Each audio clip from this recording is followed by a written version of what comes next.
नमस्कार, मैं रितेश राय स्वागत करता हूं आपका स्टडी विथ रितेश राय में। जैसा कि आप लोग को इस लोगों के माध्यम से इतना तो पता चल गया होगा कि हम लोग क्लास 12th के जियोग्राफी जो एनसीईआरटी का बुक है हमारा, उसका हिंदी नोट्स हम लोग देखेंगे। ठीक है, ये हमारा चैप्टर पहला है। इसका नाम मानव भूगोल की प्रकृति एवं विषय क्षेत्र है। मैं आप लोग को बता दूं कि यह वीडियो जो है ये आप यदि सीयूटी का तैयारी कर रहे हैं तो सीयूटी में डोमेन के लिए आपके लिए बहुत इम्पोर्टेंट है, एवं यूपी बोर्ड 2023 के लिए ये जो हमारा सीरीज है वो बहुत ही इम्पोर्टेंट है। इसके साथ ही साथ कई और भी अदर एग्ज़ाम्स के लिए ये जो हमारा वीडियो है वह महत्वपूर्ण रहेगा। तो आइए इस वीडियो की शुरुआत करते हैं। शुरुआत करने से पहले मैं आप लोग को इतना बता दूं कि यदि आप लोग 5 मिनट इस वीडियो को देखकर जाने की बात कर रहे हो, जाने के बारे में सोच रहे होंगे, तो आप इस वीडियो को छोड़ के अभी चले जाइए। क्योंकि यदि किसी वीडियो को आप लोग अगर पूरा एक दिन, पूरा 1 घंटा नहीं देखेंगे, जितना वह वीडियो है उसको पूरा उसमें टाइम नहीं देंगे, तब तक आपको उस वीडियो में कुछ भी समझ में नहीं आएगा। और विश्वास मानिए, इसी तरह से आप बस चैनल पे भटकते रहेंगे, आपको कहीं भी कुछ भी पूरे रूप से समझ में नहीं आएगा। तो आइए ज़्यादा बात ना करते हुए अपने वीडियो के यहाँ से हम लोग शुरुआत करते हैं। तो सबसे पहले जान लीजिए इस वीडियो के अंतर्गत हमें पढ़ना क्या है। इस अध्याय जो है हमारा, इस अध्याय के अंतर्गत हमारा कौन कौन सा टॉपिक आएगा, कौन कौन से टॉपिक को हमें पढ़ना है, उसमें एक नज़र डाल लेते हैं। देखिए, सबसे पहले इस अध्याय में हम भूगोल, ठीक है, यानी कि भूगोल क्या है इसके बारे में पढ़ेंगे। नंबर दूसरा, भौतिक भूगोल क्या है इसके बारे में पढ़ेंगे। मानव भूगोल क्या है इसके बारे में पढ़ेंगे। निश्चयवाद क्या है, नियतिवाद क्या है, याद रखिएगा निश्चयवाद को ही नियतिवाद भी कहा जाता है। ठीक है, तो निश्चयवाद क्या है या नियतिवाद क्या है, संभववाद क्या है, प्रकृति का मानवीकरण क्या है, यानी कि मानवीकरण के बारे में हम लोग पढ़ेंगे। उसका नव निश्चयवाद के बारे में पढ़ेंगे एवं मानव भूगोल के क्षेत्र के बारे में पढ़ेंगे। ठीक है, इसके बारे में हम लोग विस्तार से जानकारी हासिल करेंगे। तो आइए यहाँ से हम लोग नंबर पहला जो हमारा टॉपिक है भूगोल, यहाँ से अपने जो हमारे चैप्टर का शुरुआत करते हैं। तो सबसे पहले देख लीजिए, आपके सामने भूगोल की परिभाषा दी हुई है। भूगोल क्या है, जियोग्राफी क्या है। देखिए, जियोग्राफी जो है वो जियोग्राफी, ठीक है, जियोग्राफी शब्द का अर्थ है पृथ्वी का वर्णन करना। क्या अर्थ है, अगर आपसे ये क्वेश्चन पूछ सकता है कि निम्नलिखित में जियोग्राफी का अर्थ है, तो जियोग्राफी का अर्थ क्या होता है। जियोग्राफी का अर्थ होता है पृथ्वी का वर्णन करना, ठीक है, यानी पृथ्वी के बारे में बताना तथा उसके बदलते रूप का वर्णन करना। तो जान लीजिए, आपसे क्वेश्चन में पूछ सकता है कि जियोग्राफी शब्द का क्या अर्थ है, तो आप लोग बता सकते हैं कि जियोग्राफी शब्द का अर्थ है पृथ्वी का वर्णन करना या फिर उसके बदलते रूपों का वर्णन करना। ठीक है, भूगोल को ज्ञान की शाखाओं की जननी कहा जाता है। याद रखिए, ये पॉइंट आप लोग याद रखिएगा। अगर आपसे क्वेश्चन में अगर मान लीजिए पूछ ले कि वैसे भूगोल को क्या कहा जाता है, ठीक है, तो आपके सामने मान लीजिए 2-3 ऑप्शन दिया जाए कि इसको ज्ञान का पिता कहा जाता है, पितामह कहा जाता है। दूसरा ऑप्शन में दिया जाए इसको ज्ञान की जननी कहा जाता है, तो आप लोग क्या आंसर देंगे कि भूगोल को ज्ञान की जननी कहा जाता है। ये याद रखिएगा ये पॉइंट, ठीक है। और आप लोग नोट्स भी बनाते चलिए, ठीक है, क्योंकि हम लोग संपूर्ण अध्याय को इसी तरह से अच्छे तरह से कवर करते हुए चले जाएंगे। और विश्वास मानिए, यदि आप लोग सही से पढ़ रहे हैं, वीडियो को बिना स्किप किए, तो आपका कोई भी क्वेश्चन, कोई भी पॉइंट छूटने वाला नहीं है। आइए आगे देखते हैं। भूगोल की निम्नलिखित 2 शाखाएं होती हैं, कौन कौन सी। पहली भौतिक भूगोल, दूसरी मानव भूगोल। यह याद रखिएगा, भूगोल की कितनी शाखाएं होती हैं, तो भूगोल की 2 शाखाएं होती हैं। मतलब भूगोल को कितने प्रकार से बांटा गया है, तो भूगोल जो है उसको 2 प्रकारों से बांटा गया। कौन कौन सा, एक तो भौतिक भूगोल, एक तो मानव भूगोल। आइए इसके बारे में जानते हैं कि भौतिक भूगोल क्या है, मानव भूगोल क्या है। देखिए, सबसे पहला जो हमारा पॉइंट है वो भौतिक भूगोल है। देखिए, भौतिक भूगोल, इसको ध्यान से आलो पढ़िए क्या कह रहा है। कह रहा है भौतिक भूगोल भूगोल की एक प्रमुख शाखा है। ठीक है, क्या है, भौतिक भूगोल जो है भूगोल की कैसी है, एक प्रमुख शाखा है, जिसमें पृथ्वी के भौतिक स्वरूप का अध्ययन किया जाता है। इसका क्या अर्थ है, पृथ्वी के भौतिक स्वरूप का अध्ययन किया जाता है। इसका अर्थ क्या है, पृथ्वी का देखिए भौतिक स्वरूप से क्या तात्पर्य है, ये मैं आप लोग को बता रहा हूँ। देखिए, पृथ्वी के भौतिक स्वरूप से तात्पर्य ये है कि देखिए, जैसे कि हम लोग मिट्टी के बारे में पढ़ते हैं, मृदा के बारे में पढ़ते हैं, वायु के बारे में पढ़ते हैं, जल के बारे में पढ़ते हैं, ठीक है। उसके बाद हम लोग और भी देखिए भूगोल के अंदर क्या पढ़ते हैं, भूगोल के अंदर हम लोग सूर्य की ताप के बारे में पढ़ते हैं, और भी जो हमारे जो पेड़ जो हमारे जो प्रकृति है इसके बारे में, जैसे कि मृदा के बारे में जान लीजिए, समुद्री चक्रवात के बारे में जान लीजिए। ये सब जो चीज़ें हैं ये क्या है, ये हमारे भौतिक भूगोल के अंदर आते हैं, ठीक है। यानी कि जो पृथ्वी के भौतिक स्वरूप है, ठीक है। और मानव भूगोल के अगर मैं आप लोग को स्पष्ट एक रूप से बता दूं तो मानव भूगोल क्या होता है। मानव भूगोल यानी मानव से संबंधित, यानी कि मनुष्यों से संबंधित जो भी हमारा होता है उसको मानव भूगोल कहते हैं, ठीक है। आइए अभी जैसे जैसे आप लोग पढ़ेंगे ऐसे आप लोग को समझ में आता चला जाएगा, ठीक है। देखिए अध्ययन किया जाता है, यह धरातल पर अलग अलग जगह पाई जाने वाली भौतिक परिघटनाओं के वितरण की व्याख्या व अध्ययन करता है।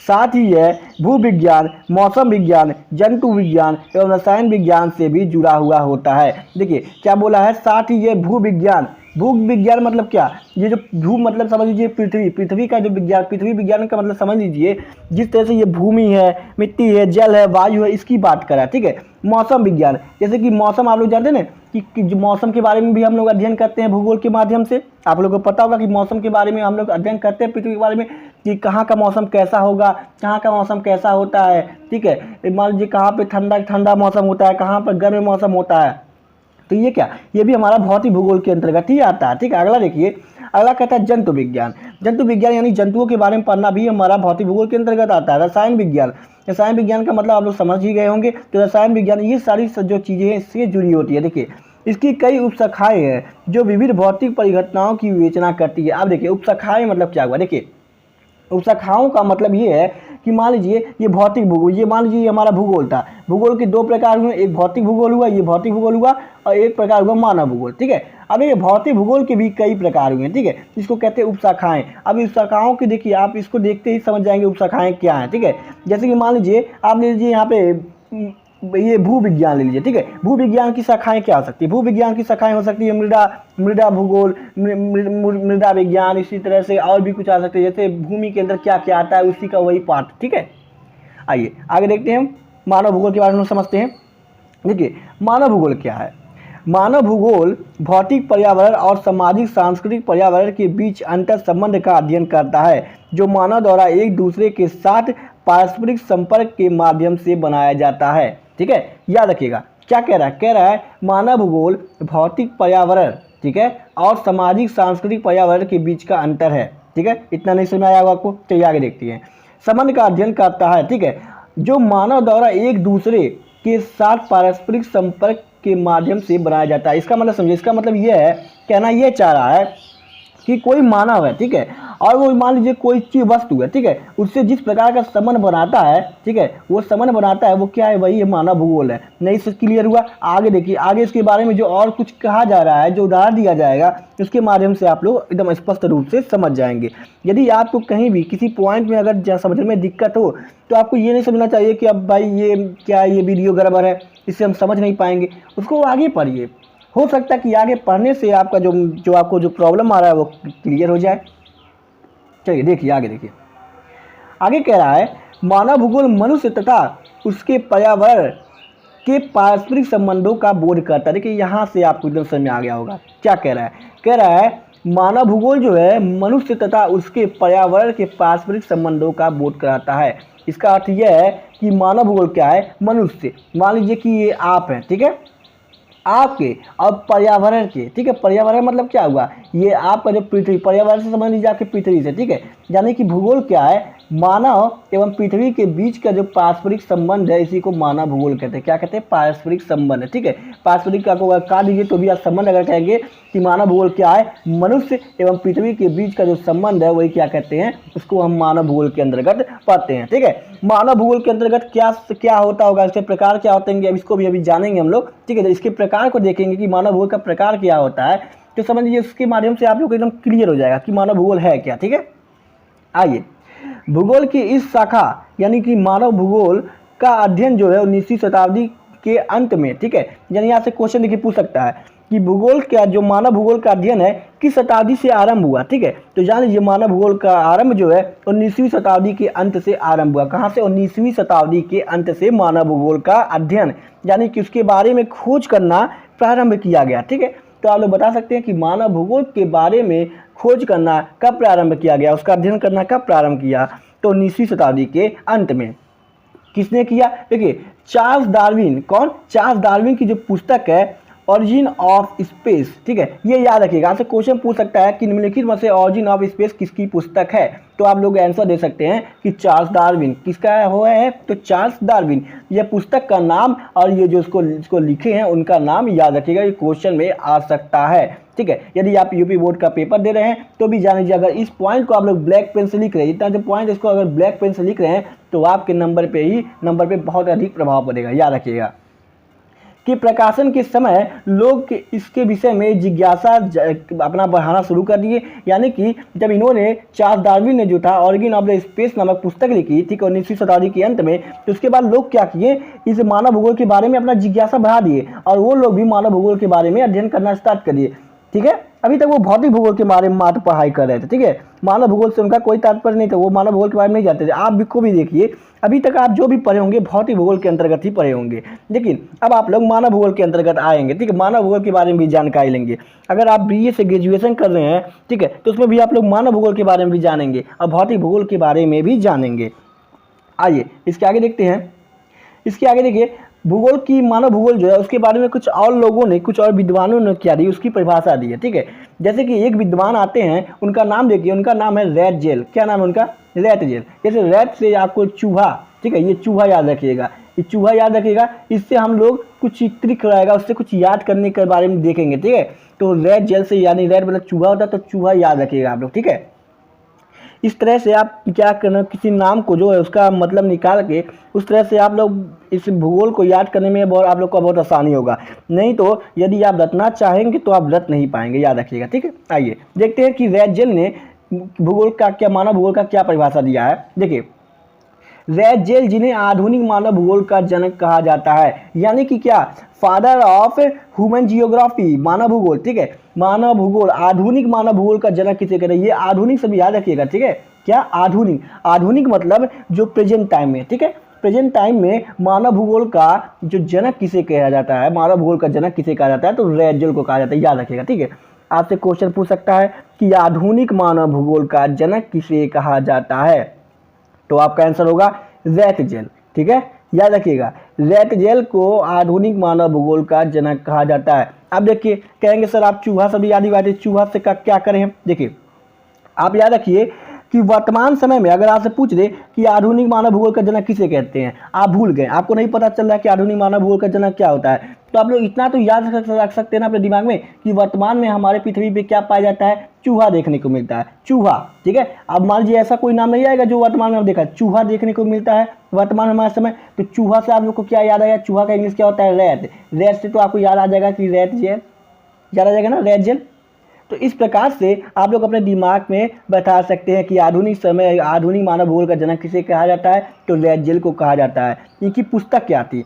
इनकी देखिए, इनकी जो रैटजेल की पुस्तक है वो क्या है, उसका नाम क्या है? एंथ्रोपजियोग्राफिक्स जो है इनकी पुस्तक है। इनकी पुस्तक कौन सी है? एंथ्रोपजियोग्राफिक्स, ठीक है। उन्होंने अपनी पुस्तक में क्या लिखा है इस बार को देखिए। देखिए सबसे पहले आप लोगों को बता दूं कि इनको जो आधुनिक मानव भूगोल का जनक कहा जाता है ये याद रखिएगा, इनकी पुस्तक क्या है इसको याद रखिएगा, और ये चीज़ जो उनकी परिभाषा जो उन्होंने कहा, इस परिभाषा को याद रखिएगा। क्यों याद रखिएगा? क्योंकि आपकी परीक्षा में इस तरह से पूछ सकता है, जो सीयूटी का एग्जाम है उसमें ये इस तरह से पूछेगा क्वेश्चन कि, ठीक है, कि मान लीजिए इन्होंने जो परिभाषा कहा उस परिभाषा को लिख देगा और बोलेगा कि ये निम्नलिखित में से किसने कहा, ये किसकी पंक्ति है, ठीक है। तो आप लोग को ये बताना पड़ेगा। देखिए उन्होंने क्या कहा, उन्होंने कहा कि मानव को जीवित रहने के लिए वातावरण में सहयोग प्राप्त करना अनिवार्य है, ठीक है। उन्होंने कहा, क्या कहा? मानव को जीवित रहने के लिए वातावरण से सहयोग प्राप्त करना अनिवार्य है। निम्नलिखित में से किसकी कथन है? तो ये किसकी कथन है? ये रैटजेल की कथन है, ठीक है। किसकी कथन है? रैटजेल की कथन है। इस प्रकार से आप याद कर सकते हैं, ठीक है। इस ट्रिक से, ये कि चूहा ट्रिक को फिर से पकड़िए, चूहा को पकड़िए फिर से। और देखिए चूहा क्या कहता है? चूहा कहता है मानव को जीवित रहने के लिए वातावरण के सहयोग से प्राप्त करना आवश्यक है। देखिए एक चूहा है, अगर चूहे को वातावरण से सहयोग ना मिले तो क्या वो जीवित रह सकता है? यानी कि इस वातावरण से समझ लीजिए कि यदि जो ये मौसम है, ये चीज़ है, इससे सहयोग ही ना मिले, ठीक है, और हम लोग सहयोग ही ना करें, हम लोग उसको जैसे हम लोग के घर में आए उसको मार के फेंक दें, तो क्या वो जीवित रह सकता? नहीं रह सकता, ठीक है ना। तो इस प्रकार से आप लोग ट्रिक से आप लोग याद कर सकते हैं, ठीक है। तो आइए आगे देखते हैं आगे क्या कह रहा है। आगे देखिए, अब मानव भूगोल के बारे में किसी और लोगों ने भी परिभाषाएं दी, ठीक है। अब उनका क्या नाम है? एलन सी सैंपल। क्या नाम है? एलन सी सैंपल के अनुसार मानव भूगोल की परिभाषाओं को देख लेते हैं। देखिए आपको बता रहा हूँ कि भौतिक पर्यावरण द्वारा संसाधनों का उपयोग करके गांवों, शहरों, सड़क, रेल नेटवर्क आदि और भौतिक संस्कृति के अन्य सभी तत्वों को मानव द्वारा बनाया गया है।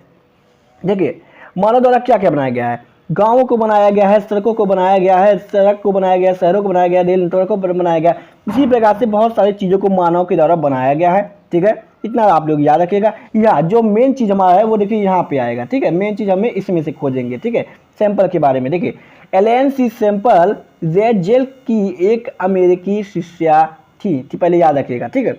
क्या याद रखिएगा कि एलन सी सैंपल कौन थी? तो एलन सी सैंपल कौन थी? तो ज़ेडजेल की शिष्या थी। किसकी थी? ज़ेडजेल की, ठीक है। कौन?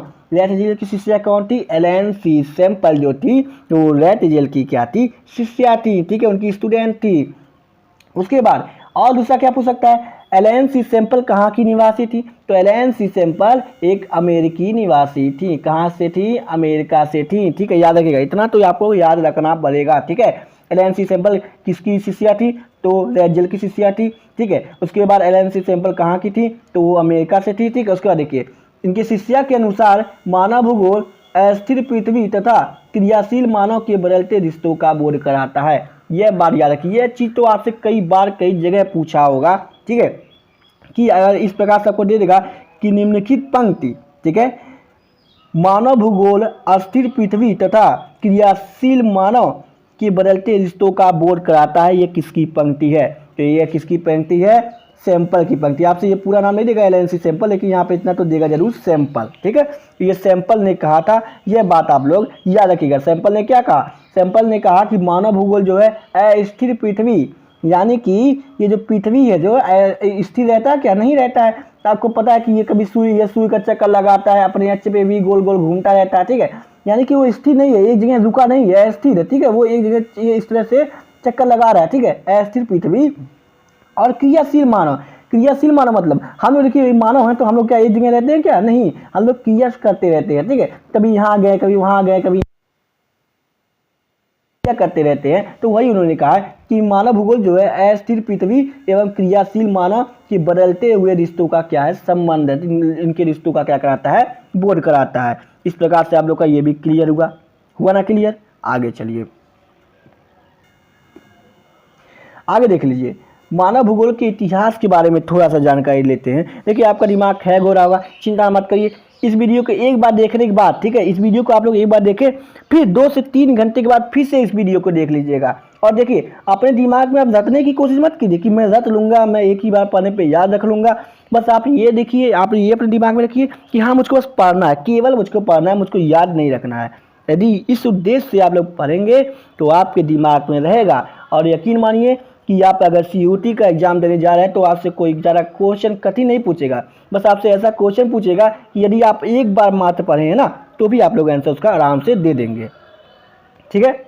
चलिए आगे देखते हैं, मानव भूगोल के इतिहास के बारे में देखते हैं। मानव भूगोल का उद्भव मनुष्यों और पर्यावरण के बीच बातचीत, अनुकूल समायोजन और संशोधन के साथ शुरू हुआ था।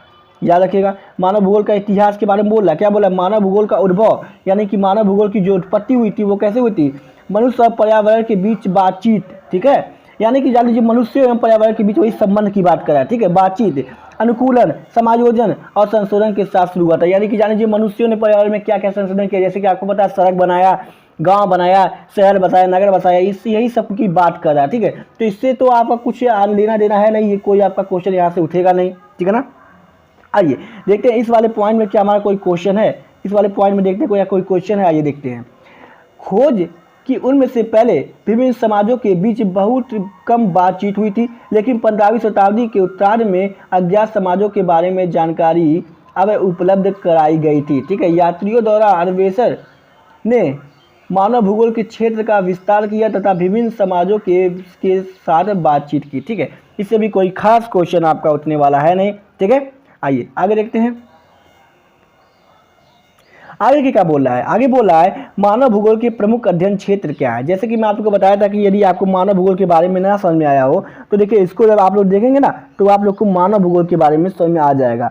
मानव भूगोल की प्रमुख अध्ययन क्षेत्र क्या है, इसका मतलब जानते हैं क्या है। जैसे मैं आपको भौतिक भूगोल के बारे में बताया था कि भौतिक भूगोल है तो भौतिक भूगोल के कोई प्रकार है हुए। ठीक है, ये ठीक है। उसी प्रकार मानव भूगोल है तो मानव भूगोल के भी क्या प्रकार, यानी कि मानव भूगोल की उप शाखाएं क्या, मानव भूगोल की भी शाखाएं क्या है। ठीक है, उस शाखाओं की बात किया है। ठीक है, जैसे देखिए मानव भूगोल का एक प्रकार ले लीजिए सांस्कृतिक भूगोल, फिर दूसरा लीजिए सामाजिक भूगोल, फिर नगरीय भूगोल। क्या इतना है? नहीं, और भी है मानव भूगोल की और भी जो है। देखिए जैसे यहाँ मान लीजिए सांस्कृतिक भूगोल दिया, सामाजिक भूगोल दिया, नगरीय भूगोल दिया, इस प्रकार से और भी भूगोल आ सकते हैं जो कि मनुष्यों से संबंधित है। ठीक है, क्या मनुष्यों से क्या संबंधित है? बहुत सी चीज़ें मनुष्यों से संबंधित हो सकती हैं। ठीक है, मनुष्यों के बारे में जैसे कि समाज संबंधित है, संस्कृति संबंधित है, नगर संबंधित है, गांव कस्बे ये सब संबंधित है। तो इस प्रकार से उसकी प्रकारों को बढ़ाया जाता है। उसके प्रकारों का अर्थ ही नहीं होगा कि ये पृथ्वी पूरा मानव इसमें निवास कर रहा है पृथ्वी पे, तो क्या मानव से ये पृथ्वी कहीं पे ज़्यादा दूर है क्या? नहीं, बहुत से ऐसे प्रकार होंगे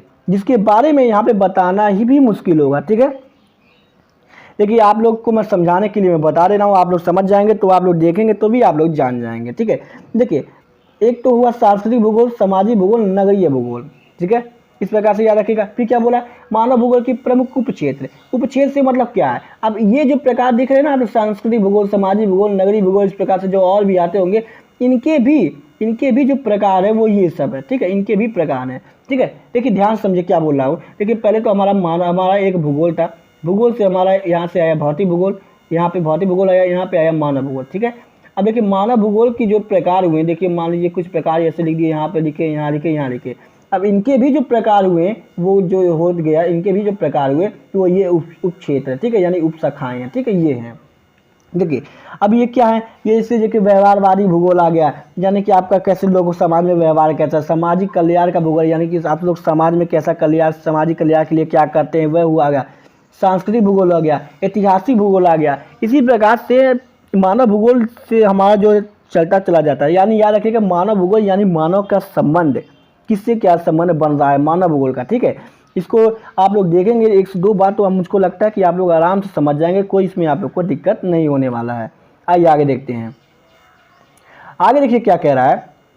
आगे जो है मानव भूगोल की विचारधाराओं के बारे में बात करते हैं। ठीक है, मानव भूगोल की क्या विचारधाराएं हैं। देखिए अलग अलग वैज्ञानिकों ने मानव भूगोल को देखने के नज़रिए से मानव भूगोल की अलग अलग विचारधाराएं दी हैं। जैसा कि मैं आप लोग को बताया था कि मानव भूगोल की परिभाषाओं को देख लीजिए, कई लोगों ने मानव भूगोल की कई परिभाषाएं दी हैं। ठीक है, अभी तो मैं आप लोग को सारी परिभाषाएं बताया ही नहीं था मानव भूगोल का, जो आपके सिलेबस के उद्देश्य से प्रमुख रूप से आपके लिए जाना चाहिए था उसको मैं आप लोग को बताया। ठीक है, उसको आपको लेके मैं आपके सामने लाया, रेडजल के बारे में बताया, रेडजल ने क्या परिभाषा दिया और सैंपल ने क्या परिभाषा दिया। ठीक है, उसको मैं आप लोग को बताया।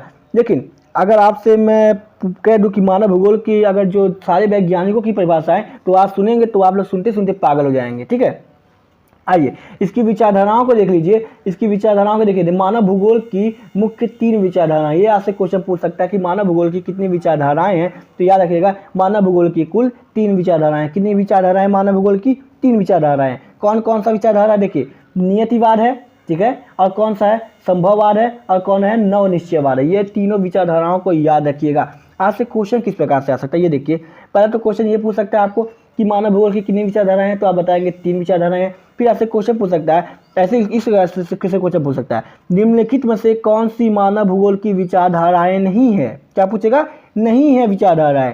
उसमें तीनों नाम दे देगा, नियतिवाद दे देगा, संभववाद देगा, नवनिश्चयवाद दे देगा। ठीक है, उसके बाद एक नाम आपको मान लीजिए बढ़ा कर दे देगा, प्रकृतिवाद। तो आप लोग अगर नहीं पढ़े रहेंगे तो आप लोग प्रकृतिवाद पे और ठीक है उस पर टिक मार देंगे। या फिर इस प्रकार से नहीं दिया, क्या दिया? नियतिवाद, संभववाद, और एक तीसरा दे दिया प्रकृतिवाद, और चौथा दे दिया सभी। तो आप लोग को पता नहीं रहेगा, मान लीजिए 2 नाम याद हुआ तो आपको लगेगा ये तीसरा भी है, तो आप सभी पे मार के चले आएंगे। ठीक है, तो आप लोग याद रखिएगा इस चीज़ को ठीक है, आगे देखते हैं। मानव भूगोल की 3 विचारधारा, इनका नाम, ये चीज़ आप लोग याद कर लीजिएगा, नोट्स बना लीजिएगा, आप लोग लिख लीजिएगा अच्छे से। आगे देखिए, अब देखिए मानव भूगोल का मानवतावादी विचारधारा क्या है। देखिए जैसे कि इसका नाम से आप लोग क्या समझ रहे हैं, देखिए मानवतावादी, ये मानवतावादी क्या होता है। जैसे कि आप लोग कहते हैं मानवतावादी से मतलब आपको समझ में आ रहा होगा कि देखिए मानवतावादी यानी कि मानव लोग जिसका कल्याण करते हैं, मानव कल्याण की बात कर रहा है। मानवतावादी जो होता है मानव कल्याण की बात करता है। जैसे देखिए मानवतावादी विचारधारा से आशय मानव भूगोल के अध्ययन को मानव के कल्याण एवं सामाजिक चेतना के विभिन्न पक्षों से जोड़ना था। इसका मतलब क्या है, इसका मतलब आगे देखिए अभी समझ जाएंगे आप लोग। देखिए मानव पैसे याद रखिएगा कि मानवतावादी का उदय कब हुआ। तो आपसे क्वेश्चन पूछ सकता है कि निम्नलिखित में से मानवतावादी का उदय कब हुआ। तो मानवतावादी का उदय सन 1970 में हुआ। इसका कब हुआ, 1970 में मानवतावादी का उदय हुआ था। ठीक है, याद रखिए मानवतावादी का उदय कब हुआ था, तो 1970 में मानवतावादी का उदय हुआ था। इसके अंतर्गत आवास, स्वास्थ्य एवं शिक्षा जैसे पक्षों पर ध्यान केंद्रित किया जाता है। देखिए मानवतावादी यानी कि मानव का कल्याण। देखिए मानव का कल्याण किस प्रकार से हुआ, स्वास्थ्य यानी कि जान लीजिए अगर हॉस्पिटल आप खोल दे रहे हैं तो क्या मानव का कल्याण होगा ना, मानव का कल्याण, मनुष्य को कल्याण होगा ना। तो ये देखिए मानवतावादी हुआ। शिक्षा यानी कि अगर स्कूल खोल दे रहे हैं, बच्चे पढ़ रहे हैं तो क्या मानव का कल्याण होगा ना मानव का कल्याण, तो ये मानवतावादी है। आवास यानी कि अगर रहने के लिए आप घर बना रहे हैं तो क्या मानव के लिए कल्याण होगा मानव का कल्याण। आप पार्क खोल दे रहे हैं तो मानव का कल्याण हो रहा है। ठीक है, आप और कुछ अच्छी चीज़ें बना दे रहे हैं जिससे मानव के बारे में, मानव का क्या हो, मानव का हेल्प, मानव का कल्याण हो, मानव को सीखे, तो क्या वो मानवतावादी होगा मानवतावादी। ठीक है, तो आप लोग समझ गए होंगे मानवतावादी क्या है। तो याद रखिएगा मानवतावादी का जो उदय है 1970 में हुआ था। अब मानवतावादी क्या क्या है ये आपसे क्वेश्चन पूछ दे सकता है। ठीक है, जैसे पूछ सकता है निम्नलिखित पक्षों में से कौन मानवतावादी से संबंधित है। ठीक है, यहाँ पे मान लीजिए कुछ लिख दिया कि लिख दिया झगड़ा करना, ये कुछ ऐसे कुछ लिख दिया। इसके बाद मान लीजिए बीच में आपको लिख दिया शिक्षा या फिर लिख दिया स्वास्थ्य। तो आप लोग याद रखिएगा कि आप उसी तुरंत टिक लगाएंगे किस पे, शिक्षा पे या फिर स्वास्थ्य पे टिक लगा के चले आएंगे। ठीक है ना, आइए आगे देखते हैं आगे क्या कह रहा है। अब आगे बोल रहा है पर्यावरणीय निश्चयवाद क्या होता है। क्या याद रखिएगा, पर्यावरणीय निश्चयवाद क्या होता है। देखिए ये सब जो क्या है, ये सब निश्चयवाद का जो है हमारा, ठीक है, ये प्रकार होते हैं। देखिए इसके बाद समझिए क्या है। देखिए मनुष्य अपनी, देखिए अगर आप सीयूटी का तैयारी कर रहे हैं तो आपका ये हेडिंग कोई मायने नहीं रख रहा। ठीक है, आपका हेडिंग क्या ये कोई मायने नहीं रख रहा, जो पॉइंट मैं आप लोग को बता रहा हूँ वो मायने रख रहा है। ठीक है, जैसे कि देखिए यहाँ मैं पॉइंट बताया था कि जो है मानवतावादी का उदय का हुआ था 1970 में। तो ये पॉइंट आप लोग याद रखिए, ये मत याद रखिए कि मानव भूगोल का मानवतावादी विचारधारा, ये आपको याद नहीं रखना है। ये याद रखना है किसको, ये याद रखना है यूपी बोर्ड वाले विद्यार्थियों को। ठीक है, वो लोग ये याद रखें कि अगर उनसे अगर क्वेश्चन पूछ दे कि मानव भूगोल में मानवतावादी की विचारधारा पे प्रकाश डालिए, तो आप लोग किस प्रकार से प्रकाश डालेंगे वो देख लीजिए। ठीक है, इसके बारे में आप लोग लिख सकते हैं। अगर मैं आपको इतना बताया उसके बारे में तो आप लोग और इसके बारे में लिख सकते हैं, आराम से लिख सकते हैं अगर आप लोग अपना दिमाग लगाएं तो। आइए आगे देखते हैं, आगे क्या बोला है। मनुष्य अपनी आरंभिक अवस्था में प्रकृति के अनुसार ही जीवन जीता है। ठीक है, याद रखिएगा पर्यावरण निश्चयवाद में क्या होता है, मनुष्य अपनी जो क्या करता है, प्राकृतिक अवस्था, अपने प्रारंभिक अवस्था में क्या प्रकृति के अनुसार ही जीवन व्यतीत करता है, प्रकृति के अनुसार अपने को ढालने की कोशिश करता है। ठीक है, और इसी को क्या कहते हैं, इसी को पर्यावरणीय निश्चयवाद कहा जाता है। यानी कि क्या, यानी कि जान लीजिए आप लोग देखिए मनुष्य आप यानी मानव आप है, मान लीजिए अगर ठंडी का मौसम है तो आप लोग अपने आप को ठंडी के अनुसार ढालने की कोशिश करेंगे। ठीक है, स्वेटर पहनेंगे, उसके बाद गर्म जगह पे रहेंगे। ठीक है, हीटर लगा लेंगे, इस तरह से आप लोग काम करेंगे। ठीक है, तो आप क्या करते हैं, आप ठंड के अनुसार अपने को ढालने की कोशिश कर रहे हैं। अगर मान लीजिए गर्मी पड़ रहा है तो आप एसी लगा लेंगे, कूलर लगा लेंगे और उस गर्मी के अनुसार जो है अपने उस मौसम के अनुसार क्या करेंगे, अपने को ढालने की कोशिश करेंगे ना, अपने आप को ढालने की कोशिश। तो इसी प्रकार से यही बात यहाँ पे कहा गया। तो ये जो होता है मौसम के अनुसार, प्रकृति के अनुसार अपने आप को ढालने की कोशिश करना, ठीक है, अपने आप को वैसा बनाना, वही क्या है, वही पर्यावरणीय निश्चयवाद है। ये कह रहा है यह संकल्पना दर्शाती है कि ना तो नितांत आवश्यकता की स्थिति है, ना ही नितांत स्वतंत्रता की स्थिति है। ठीक है, देखिए इस संकल्पना के अनुसार मानव प्रकृति के नियमों का अनुपालन करके ही प्रकृति पर विजय प्राप्त कर सकता है। यानी कि क्या कह रहा है, यह कह रहा है कि यदि मानव को इस प्रकृति से विजय प्राप्त करना है तो वो क्या करेगा, प्रकृति का जो नियम है, ठीक है, प्रकृति जैसा नियम बनाए उसका पालन करके ही मानव जो है प्रकृति पर विजय प्राप्त कर सकता है। यानी कि इसका कहने का उद्देश्य यह है कि यदि प्रकृति पर विजय प्राप्त करना है, आपको प्रकृति पर जीवित रहना है, ठीक है, तो ठंडी में आपको स्वेटर का सहारा लेना पड़ेगा। ये इस तरह की बात कर रहा है, ठीक है। यदि गर्मी में है आप, तो गर्मी में आपको गर्मी से बचना है तो आप लोग को क्या करना होगा, एसी कूलर का सहायता लेना पड़ेगा। ये कुछ इस तरह की बात कर रहा है। क्या कह रहा है, जो प्रकृति जिस प्रकार से नियम बनाए उस नियम का अगर आप लोग पालन करेंगे, ठीक है, गर्म के मौसम में ठंड चीज़ रखेंगे और ठंड के मौसम में गर्म चीज़ रखेंगे, तो ही आप क्या कर सकते हैं, प्रकृति पर विजय प्राप्त कर सकते, यानी विजय प्राप्त कर सकते हैं, यानी कि इस प्रकृति पे आप लोग जिंदा रह सकते हैं, ठीक है। चलिए आगे देखते हैं। आगे देखिए आगे क्या कह रहा है। आगे जो हमारा पॉइंट आया नवनिश्चयवाद की क्या विशेषता है, नवनिश्चयवाद के बारे में बात करते हैं। देखिए सबसे पहले मैं आपको बता दूं कि बोल रहा है नवनिश्चयवाद, यानी नव से मतलब क्या हुआ, नया। नव से क्या मतलब हुआ, याद रखिएगा कि नव से मतलब हुआ नया, नया मतलब न्यू। सॉरी देखिए ये न था, कुछ लिखा रहा है, ठीक है। नव का मतलब हुआ क्या, न्यू, यानी कि नया, ठीक है। तो न्यू से याद रखिएगा, नया से याद रखिएगा कि देखिए नई विचारधाराएं कैसी हुई। देखिए वर्तमान में मैं आपको बताऊं कि जो पहले की जब जो हमारी विचारधाराएं थी वो बहुत ही गलत थी। आप लोग को पता है कि सती प्रथा चल रही थी, ठीक है, ठीक है, और क्या बहुत सी प्रथा चल रही थी, बाल विवाह जैसे बुरी प्रथाएं चल रही थी। तो और लेकिन अब वर्तमान में हमारा क्या है, वर्तमान में हमारी विचारधाराएं बदल गई हैं, ठीक है। वर्तमान में हम लोग जाति पात का कोई भेदभाव नहीं करते हैं। इस प्रकार से हमने हमारे अंदर सारी हमारी जो विचारधाराएं वो अच्छी विचारधाराएं आ गई, ठीक है। सबके बारे में हम लोग कल्याण के बारे में सोचते हैं। तो यहाँ पे नवनिश्चयवाद का भी मतलब यही हुआ कि हम लोग नई अच्छी बातों के बारे में हम लोग जोर देंगे, अच्छी बातों के लिए हम लोग करेंगे, ठीक है। देखिए अब अच्छी बातें क्या होंगे, इसको पढ़ने के बाद आपको समझ में आ जाएगा। देखिए यह विचारधारा पर्यावरणीय निश्चयवाद और संभावनावाद के बीच के मार्ग को प्रस्तुत करती है। आपसे देखिए ये क्वेश्चन पूछ सकता है कि नवनिश्चयवाद की जो विशेषता है निम्नलिखित में से, देखिए इस पहले इसे ना ध्यान से इसको पढ़िए। क्या बोला है, यह विचारधारा पर्यावरणीय निश्चयवाद, किसके बीच में, पर्यावरणीय निश्चयवाद और संभववाद के बीच का मार्ग है। यहाँ से क्वेश्चन पूछ सकता है निम्नलिखित में से नवनिश्चयवाद किसके बीच का मार्ग है, तो आप लोग बता सकते हैं, या भी तो आप लोग बता सकते हैं कि पर्यावरणीय निश्चयवाद और संभववाद के बीच का क्या है, तो मार्ग है। या फिर क्वेश्चन आपसे इस प्रकार से पूछ सकता है, इस प्रकार से क्वेश्चन पूछने का ज़्यादा भी हमारा चांसेज है कि निम्नलिखित में से कौन सा कथन सत्य है। तो आपको ये कथन लिख कर दे देगा कि यह विचार की जो नवनिश्चयवाद की विचारधारा है पर्यावरणीय निश्चयवाद और संभावनावाद के बीच के मार्ग को प्रस्तुत करती है। तो अगर यदि आप लोग पढ़े होंगे तो आप लोग इस पर टिक लगा के आ जाएंगे, ठीक है।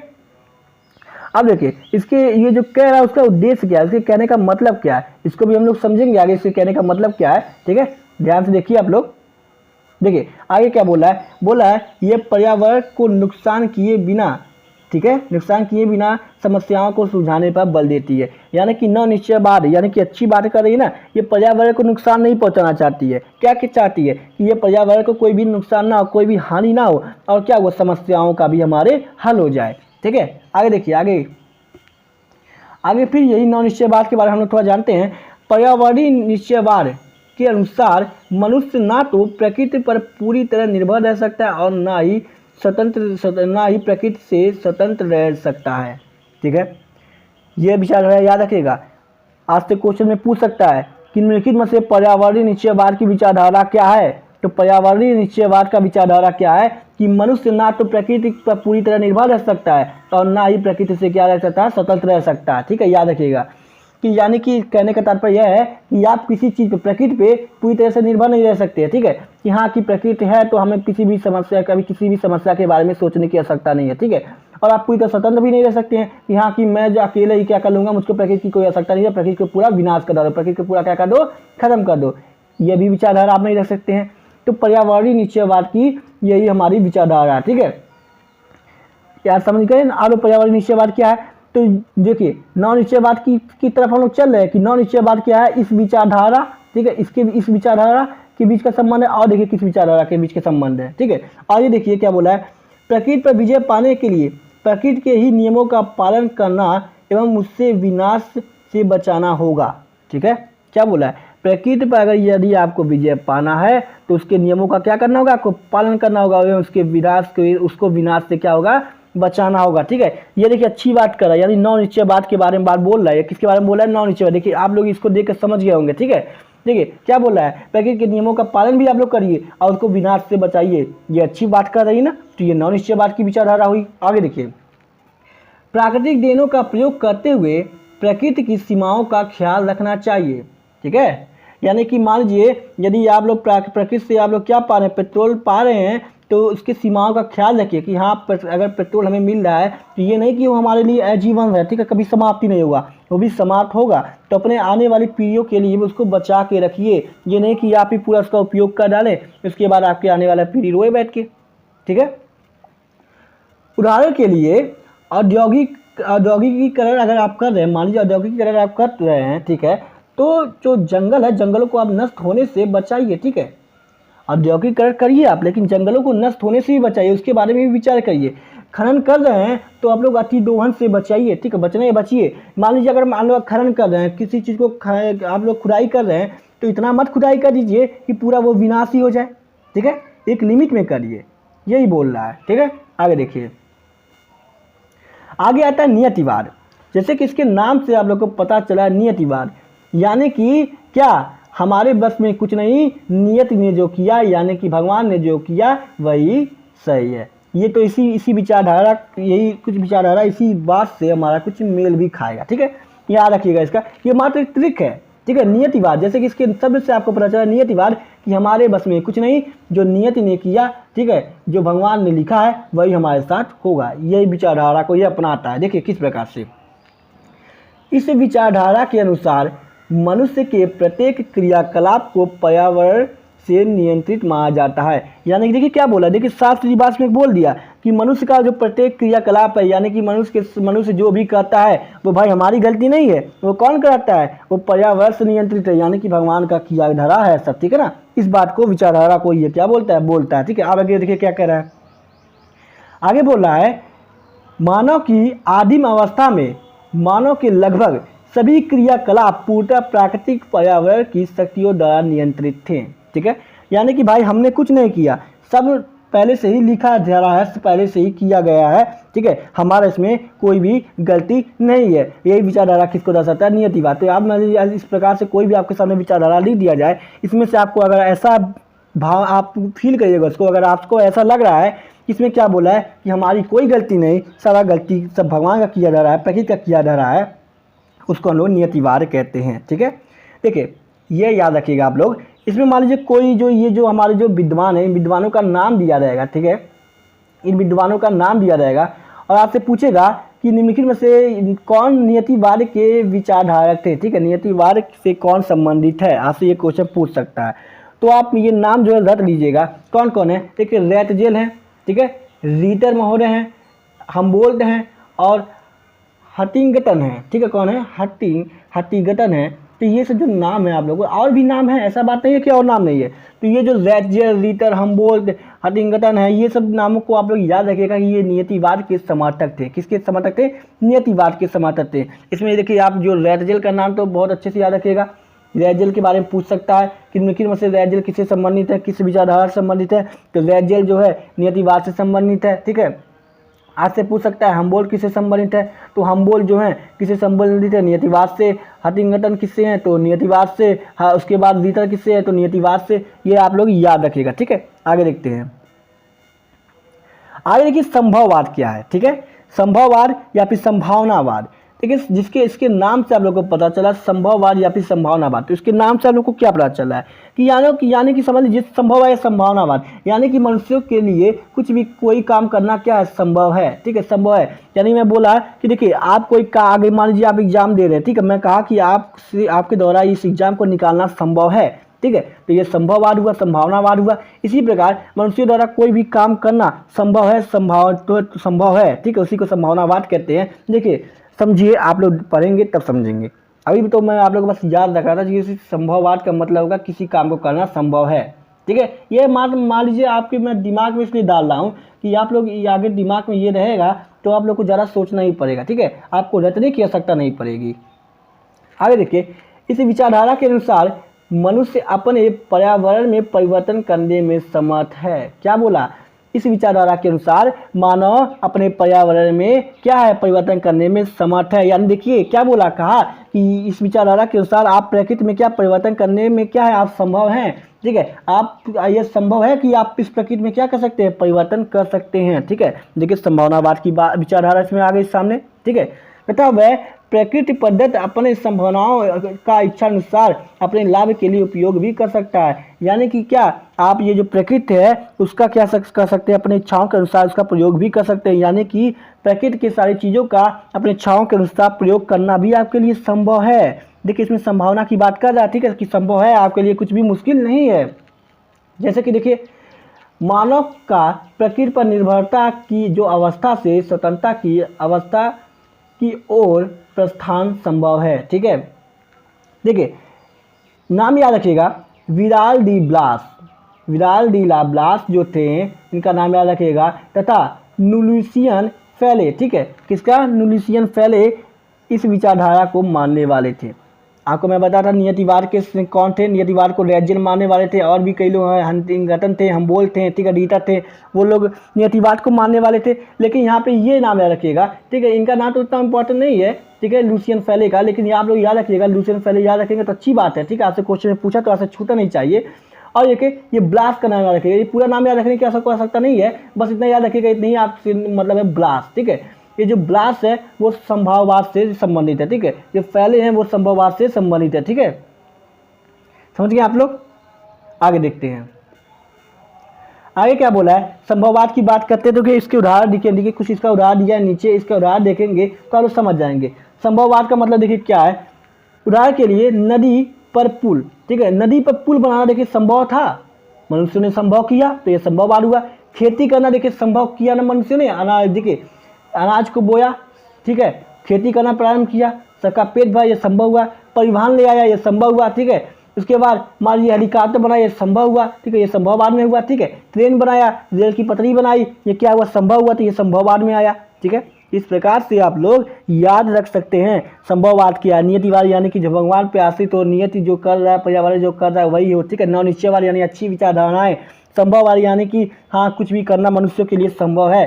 ठीक है, इस प्रकार से आप लोग इसको याद रख सकते हैं। ठीक है, आगे देखिए क्या है, आगे देखिए प्रकृति का मानवीकरण क्या है। प्रकृति का मानवीकरण देखिए मैं आप लोग को बताया था, प्रकृति के मानवीकरण से समझ लीजिए, एक हम लोग पीछे आप लोग पढ़ेंगे मानवतावादी पढ़े थे। ठीक है, आप लोग पीछे क्या पढ़े थे, मानवतावादी। ठीक है, यानी मानव का कल्याण, तो ये भी वही क्या है, मानवीकरण, यानी कि समझिए उसी से कुछ संबंधित है। ठीक है, थोड़ा सा बस परिवर्तन है, बाकी सब उसी से ही संबंधित है। देखिए मानवीकरण, ठीक है, देखिए क्या बोल रहा है, प्रौद्योगिकी के विकास के साथ मानव ने प्रकृति को संशोधित करना शुरू किया तथा और सांस्कृतिक परिदृश्य बनाया।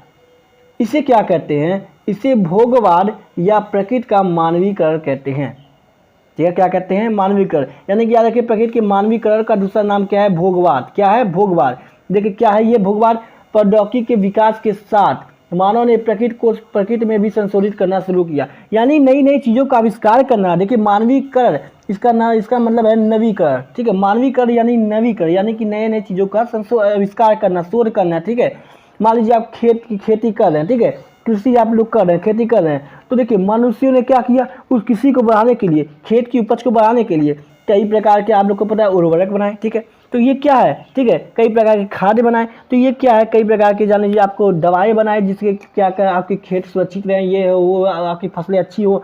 तो इसी को क्या कहते हैं, इसी को मानवीकरण कहते हैं। ठीक है, यानी कि नई नई चीज़ों का खोज करना, आविष्कार करना, शोध करना। ठीक है, समझ में आया होगा आप लोग को। तो इसी प्रकार से जो अध्याय है, ये अध्याय का हमारा यहीं पे समापन होता है। ठीक है, यदि आप लोग को कोई भी दिक्कत हो तो आप लोग क्या कर सकते हैं, कमेंट बॉक्स में बता सकते हैं कि सर हमको यहाँ पे प्रॉब्लम है, मैं आप लोग की प्रॉब्लम को दूर करने की कोशिश करूँगा। और आप लोग याद रखिएगा, ठीक है, जो कि CUT डोमेन वाले जो हैं, CUT डोमेन का जो तैयारी कर रहे हैं, ठीक है, और UP बोर्ड वाले जो है उनमें भी जानते हैं आप लोग MCQ टाइप में पूछता है क्वेश्चन, तो याद रखिएगा आप लोग क्या करेंगे आप लोग, ठीक है, आप लोग क्या करेंगे कि जो कल का जो हमारा सीरीज रहेगा वो इसके MCQ से रहेगा। ठीक है, यानी कि जितना हम लोग पढ़ाए हैं उसके लिए MCQ कितना हमारा इंपॉर्टेंट है, याद रखिए CUT डोमेन वाले याद रखिएगा, आपसे MCQ के टाइप में ही पूछेगा, इसलिए आप लोग ये MCQ का सेशन तो छोड़िएगा मत, आप लोग के बहुत इंपॉर्टेंट होगा। ठीक है, इतना आप लोग पढ़ें अच्छी बात है, बहुत अच्छी बात है, ना पढ़ें आप लोग, कभी आपसे कोई क्वेश्चन छूटेगा ही नहीं। लेकिन अगर आप एमसीक्यू भी पढ़ लेते हैं तो जान लीजिए आपका 100% गारंटी के साथ आपका कोई भी क्वेश्चन छूटने वाला नहीं है, ठीक है। साथ ही साथ यदि आप लोग को वीडियो अच्छा लगा हो तो वीडियो पे कमेंट करिए, लाइक करिए, चैनल को सब्सक्राइब करिए और साथ ही साथ अपने दोस्तों में शेयर करिए, क्योंकि आप लोग को पता है ये चैनल हमारा नया है। यदि आप लोग सपोर्ट करेंगे तो ही ये चैनल आगे जाएगा, और जैसे जैसे चैनल आगे जाएगा वैसे वैसे मैं आप लोग के लिए जो अच्छी अच्छी चीज़ों को लाते रहूँगा। धन्यवाद। जय हिंद।